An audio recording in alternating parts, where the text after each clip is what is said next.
Good evening friends. இந்த ஆடியோவில் நம்ம நாளைக்கு நிஃப்டி 50 அண்ட் சென்செக்ஸ் அதுக்கான ப்ரீ மார்க்கெட் ரிப்போர்ட் பார்க்கலாம். அதுக்கு முன்னாடி இன்றைக்கி நம்மளோட போஸ்ட் மார்க்கெட் ரிப்போர்ட் எப்படி முடிஞ்சுது அப்படின்றத ஒரு கிளான்ஸ் செக் பண்ணலாம். இன்றைக்கி பழையபடி ஒரே வெலாட்டைல் தான் மார்க்கெட்டில். இந்த 2:30 மணிலேருந்து மார்க்கெட் ஒரு எதிர்பார்க்காத ஒரு ரேலி, அதுவும் ஸ்ட்ராங்கான என்கல்ஃபிங் மாதிரி இருக்குது புல்லிஷில். ஸோ மார்க்கெட் ஃபர்தராக மேலே போகுன்றதில் எந்த டவுட்டுமே இல்லை, மேலே தான் போயிடுச்சு. ஸோ இதுதான் இன்றைக்கி இந்த 2:30 மணிக்கு மார்க்கெட்டை கொலாப்ஸ் பண்ணுது. நம்ம ஆஸ் யூஷுவல் சொன்ன மாதிரி மார்க்கெட்டை ஒரு கேப் அப் ஓப்பனிங் கிடைக்கும். ஆனால் கேப் அப் ஓப்பனிங் கிடைச்ச உடனே மார்க்கெட் செல் தான் ஆகும்னு நான் சொல்லியிருந்தேன். அதுதான் கரெக்டாக நம்ம ரெசிஸ்டண்ட்டை தான் தொட்டுது. 25,892 இந்த ரெசிஸ்டண்ட்டை தொட்ட உடனேயுமே இறங்க ஆரம்பிச்சிடுச்சு மார்க்கெட். இந்த ரெசிஸ்டண்ட்டை கண்டிப்பாக நம்மளால் எடுத்துருக்க முடியாது. நான் எடுக்கலை, என்னுடைய ஃப்ரெண்ட் சர்க்கிளையும் நான் கொடுக்கல. அதுக்கப்புறம் இந்த ரெசிஸ்டண்ட்டு அகைனாக இது கீழே வந்தது இல்லை, இது கீழே வந்துட்டு அகைன் இந்த ரெசிஸ்டண்ட்டு இந்த ப்ளூ லைனை டச் பண்ணும் போது நான் கொடுத்தேன். அது டச் பண்ணும் போதே எக்ஸாக்டாக கொடுத்துட்டேன். அதில் சரியான ப்ராஃபிட் இன்றைக்கி பிஇ சைடில். நானும் இங்கே தான் எடுத்தேன். இந்த செகண்ட் கேண்டிலில் இந்த ப்ளூ லைனை டச் பண்ணும்போது கொடுத்துருந்தேன். நானும் இங்கே எடுத்தேன். எனக்கு இங்கே ஒரு 1800 ப்ராஃபிட் கிடச்சிது. அதோட க்ளோஸு. அகைன் இங்கே ஒரு ஸ்ட்ராட்டஜி, இங்கேயும் அதே மாதிரி வந்தது. இங்கேயும் எடுக்கிறவங்க எடுக்கலாம் அப்படின்ற மாதிரி ஃப்ரெண்ட் சர்க்கிளில் சொல்லியிருந்தேன். அதுவும் நல்ல ப்ராஃபிட். இந்த 2 இடம் தான் இன்றைக்கி ப்ராஃபிட் பண்ண ஏரியா நிஃப்டி 50ல். வேறு எங்கேயுமே மார்க்கெட்டில் நான் உள்ள கால்ஸே ஃப்ரெண்ட் சர்க்கிளில் கொடுக்கல. ஏன்னா இந்த 2 இதுலேயுமே ஒரு 3500 கிட்ட வந்துடுச்சு. அதுக்கப்புறம் நம்ம என்னத்தை ஆப்ஷன் பையிங்கில் இன்னும் என்ன சம்பாதிக்க முடியும்ன்ட்டு ஒன்றும் கொடுக்கல. நான் இந்த ஒரு கேண்டில் மட்டும்தான் எடுத்தேன், இந்த ஒரே ஒன்று. அதுலேயே ஒரு 1800 கிட்ட வந்ததுனால க்ளோஸ் பண்ணிட்டேன். மற்றபடி வேடிக்கை தான் பார்த்துருந்தேன். மார்க்கெட் நம்ம ரெசிஸ்டண்ட்டை இதை தொட்டுட்டு கீழே இறங்குச்சு. அதுக்கப்புறம் மார்க்கெட் ஃபர்தராக மேலே போச்சு. இந்த இடம் ஒரு இது என்ன ஸ்பின்னிங் டாப் இதுவா, அது என்ன சொல்லுவாங்க, இது பியரிஷ்கான ஒரு இது. அந்த கேண்டில் வந்ததுக்கப்புறம் மார்க்கெட் ஃபர்தராக நல்லா கீழே இறங்குச்சு. நம்ம இந்த சப்போர்ட் சொல்லியிருந்தோம் 25,695. அது தொட்டுட்டு மேலே போயிட்டு மறுபடியும் கீழே வந்தது. ஸோ இங்கே லிட்டில் பிட் ப்ராஃபிட் தான் பண்ணியிருக்க முடியும். கரெக்டாலாம் பெரிய லெவலில் பிடிச்சிருக்க முடியாது. அதுக்கப்புறம் எங்கேயுமே மார்க்கெட் நம்ம லெவலில் இல்லை. கடைசியாக இந்த சப்போர்ட்டை ரெசிஸ்டண்ட்டாக எடுத்துது. இதை அவ்வளோ அக்யூரேட்டாக ப்ரிடிக்ட் பண்ணவங்க ரொம்ப பேர் இல்லை. நானும் இந்த இடத்துலலாம் கால் கொடுக்கவே இல்லை, எங்கேயும் யாருக்குமே கொடுக்கல. ஏன்னா நான் தான் இங்கே 2லேயே முடிஞ்சிடுச்சு இல்லை, 3,800 கிட்ட. அதனால் ஃபர்தராக கொடுக்கல ஃப்ரெண்ட் சர்க்கிளில். சரி இன்றைக்கான ப்ராஃபிட்டே போதுன்ட்டு விட்டாச்சு. அதுக்கப்புறம் மார்க்கெட் நம்ம இந்த சப்போர்ட்டை தொடுவான்னு தான் நான் எதிர்பார்த்தேன், 25,582. ஆனால் அவன் 25,600 வரையும் ரிவர்ஸ் ஆகிடுச்சு. ஸோ மார்க்கெட் ஏன் இந்த மாதிரி இறங்குச்சுன்னா எஃப்ஐ செல்லிங்கில் இருக்காங்க, அதுதான் பிரச்சனை. இது இன்றைக்கும் அவங்க செல்லிங்கில் தான் இருக்கிறாங்க, கேண்டிலை பார்த்தாவே தெரியுது. ஸோ மார்க்கெட் ஃபர்தராக இதே மாதிரி தான் இருக்கும், அதில் எந்த டவுட்டும் இல்லை. ஒன் டே கேண்டிலில் மார்க்கெட்டோட கேண்டில் 6 பார்த்தா நான் சொன்ன மாதிரி தான் இது ஒரு ஹேமர், புல்லிஷ் ஹேமர். மார்க்கெட் ஃபர்தராக மேலே போகும் அப்படின்ற மாதிரி தான் நினச்சேன். பட் மார்க்கெட் நல்லா வெலாட்டைல் ஆகிட்டு ஒரு 58 பாயிண்ட் மைனஸில் முடிஞ்சுது. காலையிலலாம் நல்லா ப்ளஸ்ஸுக்கு இந்த லெவலுக்கு ப்ளஸ்ஸுக்கு மேலே ஓப்பன் ஆகிட்டு மறுபடியும் அந்த ப்ளஸ்ஸுக்கே போனால் அதுக்கப்புறம் இன்றைக்கி ஒரு 58 பாயிண்டில் மைனஸ் ஆகிருக்கு. இதுதான் இன்றைக்கி நம்ம நிஃப்டி 50ல் நடந்த போஸ்ட் மார்க்கெட் ரிப்போர்ட்டு. இந்த 2 இடம் நமக்கு ப்ராஃபிட்டு. சென்செக்ஸில் அதே மாதிரி, சென்செக்ஸ்லேயே இன்றைக்கி ஃப்ரெண்ட் சர்க்கிளில் எடுத்திருக்காங்க. கரெக்டாக இந்த ரெசிஸ்டண்ட்டை எடுத்திருக்காங்க. ஃபஸ்ட்டு 84,229. இதை அவங்க எனக்கு ஸ்னாப்ஷாட்டோடு போட்டிருக்காங்க.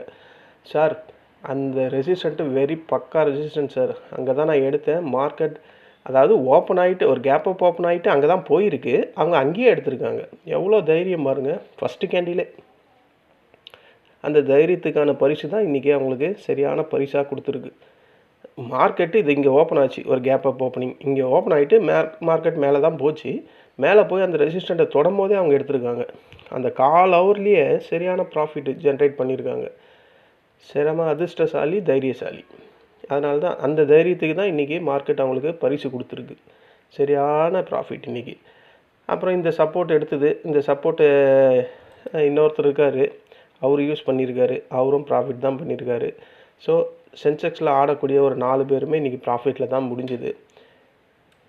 மற்றபடி பாருங்கள், நம்ம ரெசிஸ்டண்ட் இந்த ப்ளூ லைனு நான் என்ன சொல்லியிருக்கேன், இது கீழே வந்துட்டு டச் பண்ணிட்டு மேலே போச்சுன்னா இந்த ப்ளூ லைன் வந்து ரெசிஸ்டண்ட்டாக மாறும்னு சொல்லியிருக்கேன். அதுதான் அங்கே நடந்திருக்கு.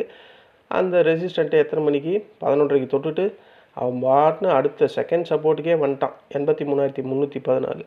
நீங்கள் ஒவ்வொருத்தரும் பார்க்குறீங்கல்ல, இந்த சப்போர்ட் இந்த ரெசிஸ்டண்ட் லைன்ஸு எவ்வளோ அக்யூரேட்டாக ஒர்க் அவுட் ஆகுது பார்த்தீங்களா? அதுதான். அதனால தான் நம்ம ஆப்ஷன் பையர் வந்து சப்போர்ட் அண்ட் ரெசிஸ்டண்ட்டில் மட்டும்தான் ப்ராஃபிட் பண்ண முடியும் அப்படின்றதுக்கு இதெல்லாம் உதாரணம் தான். நான் எப்போ பாரு இதே தான் சொல்கிறேன். ஒருத்தர் இந்த டைலாக்கை மாற்றவே மாட்டிங்களா சார் அப்படின்னு ஒருத்தர் கிண்டலாக கேட்டிருக்காரு. மாற்றத்துக்கான வேலையே இல்லையே இங்கே பாருங்களேன். நான் எதாவது மாற்றி சொல்லலான்னு தான் பார்க்குறேன். மாற்றி சொல்கிற மாதிரியே இல்லையே. அந்த சப்போர்ட் அந்த ரெசிஸ்டண்ட்டை தொட்டு தான் அது இறங்கிக்கிட்டோம் ஏறிக்கிட்டோம் இருக்குது. அப்புறம் நான் எங்கே டைலாக் மாற்றுறது? அவர் சும்மா ஒரு காமெடிக்கு தான் சொன்னார். இல்லை, அவர் சொன்னது எனக்கு இப்போ திடீர்னு ஞாபகம் வந்து அதனால் அதை சொன்னேன். ஸோ நமக்கு இந்த சப்போர்ட் இந்த ரெசிஸ்டண்ட்டை தவிர வேறு ப்ராஃபிட் பண்ணுறதுக்கான வழியே கிடையாது ஆப்ஷன் பையருக்கு. இது நான் எக்ஸ்பீரியன்ஸாலும் கேதர் பண்ணது. இதுக்கு முன்னாடி நானும் கண்ட இடத்துல வாங்குவேன். எங்கே ஓய் நல்லா பில்டாக போதோ அங்கே போய் வாங்குவேன். அது அப்படியே எனக்கு உல்ட்டாவாக மாறும். அப்புறம் இந்த ஓயையும் வச்சு இந்த சப்போர்ட் இந்த ரெசிஸ்டண்ட்டையும் வச்சு கேண்டில் 6 பேட்டர்னையும் அனலைஸ் பண்ணி அதுக்கப்புறம் மார்க்கெட்டில் சஸ்டெயின் பண்ணால் மட்டும்தான் ப்ராஃபிட்டில் நம்ம உள்ளே வர முடியுது. அதனால தான் என்னுடைய லாஸஸும் கொஞ்சம் கொஞ்சமாக ரெக்கவரி பண்ணி முக்கால்வாசி கடந்துட்டேன். இன்னும் கொஞ்சம் தான் இருக்குது. அதை முடிஞ்சிடுச்சுன்னா மிகப்பெரிய அச்சீவ்மெண்ட்டு மாதிரி எனக்கு ஒரு சந்தோஷம் தான். முடிச்சிருவேன் தான் நம்புகிறேன். நம்பிக்கை ஸ்ட்ராங்காக இருக்குது. டெய்லி ஒரு 1800 1500 வந்தால் போதுமே அப்படின்ற நினப்பில் தான் நான் லைஃப்பை ஓடிக்கிட்டு இருக்கேன். அப்படின்னு தான் ஓடிக்கிட்டுருக்கு. இன்றைக்கி வேறு எந்த ட்ரேடும் நான் பண்ணலை. சென்செக்ஸில் என் ஃப்ரெண்ட் சர்க்கிளில் ஓகே. நிஃப்டி 50ல் நான் பண்ணேன். அதுவும் நல்லபடியாக தான் முடிஞ்சுது. இன்றைக்கி இதுதான் நிஃப்டி 50 அண்ட் சென்செக்ஸ்க்கான போஸ்ட் மார்க்கெட் ரிப்போர்ட்டு. சில பேர் கேட்குறீங்க, சார் உங்கள் குரூப்பில் எப்படி சேர்றதுன்ட்டு. நான் ஆல்ரெடி என்னுடைய அந்த ப்ரொஃபைலில் என்னுடைய வாட்ஸ்அப் நம்பர் கொடுத்துருக்கேன். என்னுடைய மெயில் ஐடியும் வாட்ஸ்அப் நம்பரும். உங்களுக்கு ரொம்ப ஒரு கைடன்ஸ் வேணும் அப்படின்ற மாதிரி இருந்தால் என்னுடைய வாட்ஸ்அப்பில் டச் பண்ணுங்கள். நான் உங்களுக்கு பார்த்துட்டு சொல்கிறேன். மற்றபடி நான் கால்ஸ் எல்லாம் கொடுக்கறது கிடையாது. அந்த நேரத்துக்கு எமர்ஜென்சி ஏதாவது இருந்தால் மட்டும்தான் நான் ஏதாவது கைடன்ஸ் பண்ணுவேன். ஆனால் நான் தனியாக என் ஃப்ரெண்ட் சர்க்கிள் எல்லாமே இப்போ இந்த யூடியூப் மூலியமாகவே எனக்கு ஒரு 10-11 பேர் ஃப்ரெண்ட் ஆகிட்டாங்க. அவங்கெல்லாம் ஒரு ப்ரீமியம் குரூப் மாதிரி தான் மெயின்டைன் பண்ணிக்கிட்டு இருக்கேன். அவங்கெல்லாம் அதில் தான் இருக்கிறாங்க. இந்த சென்செக்ஸில் ஒரு 4 பேர் சொன்னேன்ல அவங்க, அப்புறம் நிஃப்டி 50ல் ஒரு 6 பேர், ஸோ ஒரு 11 பேர்கிட்ட இருக்கிறாங்க. அவங்க வந்து இந்த யூடியூப் நான் போட்டு ஸ்டார்ட் பண்ணி அது மூலிமா வாட்ஸ்அப்பில் எனக்கு பழக்கமாகி இப்போ அவங்க ரெகுலராக என்னுடைய இந்த ஃப்ரெண்ட் சர்க்கிளில் அவங்களும் இந்த கால்ஸ் எல்லாம் அட்டன் பண்ணுறாங்க. அவங்களும் ப்ராஃபிட்டபுளாக தான் இருக்கிறாங்க. எனக்கு தெரிஞ்சு ப்ராஃபிட்டபுளாக தான் இருக்காங்க. வேறு ஏதாவது அவங்க ஓவர் ட்ரேட் பண்ணி அவங்க ஓவர் ட்ரேட் பண்ணுறாங்களா இல்லையான்னு எனக்கு தெரியாது. ஒரு வேளை ஓவர் ட்ரேட் பண்ணால் அது ப்ராஃபிட்டாக இருந்தால் பிரச்சனையே இல்லை. வேறு மாதிரி லாஸஸில் இருந்தால் தான் ரொம்ப கஷ்டம். ஆனால் அந்த மாதிரி இல்லைன்னு தான் நினைக்கிறேன். ஏன்னா எல்லாருமே எனக்கு மார்க்கெட் முடிஞ்சவனையும் அந்த ஸ்க்ரீன்ஷாட் அனுப்புகிறாங்க, இவ்வளோ ப்ராஃபிட்னு. இன்றைக்கி யாருமே லாஸுன்னு ஒரு ரெட் கலரு ஸ்னாப்ஷாட் எனக்கு வரவே இல்லை. எல்லாருமே அபோவ் 1700க்கு மேலே தான் இருக்கிறாங்க ப்ராஃபிட்டில். ஸோ நமக்கு பார்க்கும்போது சந்தோஷமாக இருக்குது. சரி, ஓகே, நம்ம லெவல்ஸை யூஸ் பண்ணி ப்ராஃபிட் பண்ணுறாங்க அப்படின்ற மாதிரி. இதுதான் ஃப்ரெண்ட்ஸ் நம்ம இன்றைக்கான போஸ்ட் மார்க்கெட் ரிப்போர்ட்டு. நாளைக்கு ப்ரீ மார்க்கெட் ரிப்போர்ட் பார்க்கறதுக்கு முன்னாடி வேர்ல்டு மார்க்கெட் எப்படி இருக்குது அப்படின்றத ஒரு கிளான்ஸ் செக் பண்ணலாம். வேர்ல்டு மார்க்கெட்டில் நேற்று டவ் 30 டவ் ஜோன்ஸ் வந்து 87 பாயிண்ட் ப்ளஸ்ஸு, S&P ஒரு 11 பாயிண்ட்டு, நாஸ்டாக் கம்போசிட்டு 63, FTSE இப்போ ட்ரேட் ஆகுது, முடிஞ்சிடுச்சு 2 பாயிண்ட்டு ப்ளஸில், சிஎஸ்சி 40 வந்து 46 பாயிண்ட்டு மைனஸில் ட்ரேட் ஆகுது. டேக்ஸ் வந்து 37 பாயிண்ட் மைனஸில் இருக்குது. நிக்கி இன்றைக்கி 3.25% கிட்ட ஏறி இருக்கான், 1609. Hang Seng 240 point. நம்ம ஷாங்காய் கம்போசிட் 27 பாயிண்ட் மைனஸு. நம்ம NSC Nifty 58 point minus. BSc Sensex 250. காஸ்பி STI எல்லாமே ப்ளஸில் தான் முடிஞ்சிருக்கு. கோல்டு $4,616 அவுன்ஸு, அது அந்த லெவல் போயிட்டு 4,595 ட்ரேட் ஆகுது. சில்வரும் பாசிட்டிவில் இருக்குது. காப்பர் லைட்டாக இறங்கியிருக்கு. ஸோ இப்போ யூஎஸ் இண்டெக்ஸ்லாம் எப்படி ட்ரேட் ஆகுது? 62 பாயிண்ட் மைனஸில் இருக்குது டவ் ஃபியூச்சர். நாஸ்டாக் ஃபியூச்சர் வந்து 67 பாயிண்ட். டைம் வந்து இப்போ 5 ஆகுது. ஸோ இதை வச்சு பார்க்கும்போது நமக்கு நாளைக்கு ஒரு கேப் அப்பாக ஒரு கேப் டவுனா அப்படின்னு பார்த்தா யூஎஸ் மார்க்கெட் முடியணும். அது இல்லாமல் நமக்கு இந்த ரிசல்ட்டு Q3 ரிசல்ட்லாம் இருக்குது. நாளைக்கு இந்த ஐசிசி லம்பார்டு அது இதுன்னு ஒரு சில ஷேர்ஸ் எல்லாம் ரிசல்ட் வருது. எனக்கு தெரிஞ்ச ஒரு லிட்டில் பிட் கேப் அப் வரலாம் அப்படின்ற மாதிரி தான் தோணுது. ஏன்னா மார்க்கெட்டில் அந்த பழைய அந்த பீரிஷ் அந்த ட்ரெண்டே இல்லை, மாறிடுச்சு. எப்படியோ ஒரு சர்டன் ஸ்டேஜில் ஒரு ஷார்ட் கவரிங் மாதிரி ரேலி வருது. நேற்று வந்தது, இன்றைக்கி அதே மாதிரி ஒரு 2:30 மணிக்கு வந்திருக்கு. ஸோ எனக்கு தெரிஞ்சு மார்க்கெட் ஃபர்தராக ஒரு கேப் அப் ஓப்பனிங் கிடைக்கும் அப்படின்ற மாதிரி தான் நான் பிலீவ் பண்ணுறேன். இருந்தாலும் யூஎஸ் மார்க்கெட் நாளைக்கு இன்றைக்கி ஈவினிங் நைட்டு எப்படி முடியுதோ அதை பொறுத்து தான் கன்ஃபார்மாக கேப் அப்பாக கேப் டவுனான்றது தெரியும். ஸோ அதை வச்சு பார்க்கும்போது நாளைக்கு நம்ம நிஃப்டி 50ல் ஒரு கேப் அப் ஓப்பனிங் இருந்தால் என்ன மாதிரி இருக்கும் அப்படின்றத நான் சில சேஞ்சஸ் பண்ணிவிட்டு நம்ம பார்க்கலாம்.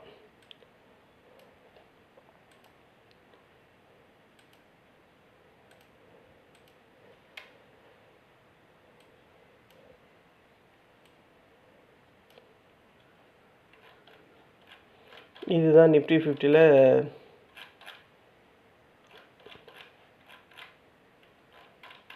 ஆமாம், இதுதான் நாளைக்கு நிஃப்டி 50க்கான இன்ட்ராடே லெவல்ஸு. இந்த ப்ளூ லைன் ஆஸ் யூஷுவல் இருக்கட்டும். நாளைக்கு ஒரு கேப் அப் கிடைச்சா ஃபஸ்ட்டு ரெசிஸ்டண்ட்டு 25,816 தான். இந்த 25,824 சாரி 25,824, அதுக்கப்புறம் 25,900, அதுக்கப்புறம் 25,943. இந்த 2 லெவல்லாம் வேணாம். இந்த 3 லெவல்ஸ் தான் நாளைக்கு நம்ம நிஃப்டி 50க்கு ரெசிஸ்டண்ட்டாக இருக்கும். ஒரு கேப் டவுன் ஓப்பனிங் கிடைக்குது அப்படின்னா ஃபஸ்ட்டு சப்போர்ட்டு இது தான். இது 25,606, 25,600னே வைங்களேன். அதுக்கப்புறம் இருக்குது 25,477. அதுக்கும் கீழே அவன் வந்தானா லாங் சப்போர்ட்டு தான் இருக்குது 25,326. எனக்கு தெரிஞ்சு இந்த 25,326லாம் வராது அப்படின்ற மாதிரி தான் தோணுது. வந்தால் இந்த 25,477 இல்லைனா 25,606 இதுக்குள்ளேயே ரிட்டர்ன் ஆகும் அப்படின்ற மாதிரி தான் ஃபீல் பண்ணுறேன். இதுதான் நிஃப்டி 50ல் நாளைக்கான ப்ரீ மார்க்கெட் ரிப்போர்ட்டு. சென்செக்ஸ் வருவோம். சென்செக்ஸ் வந்தால் இதுலேயும் சில சேஞ்சஸ் பண்ணிடுறேன்.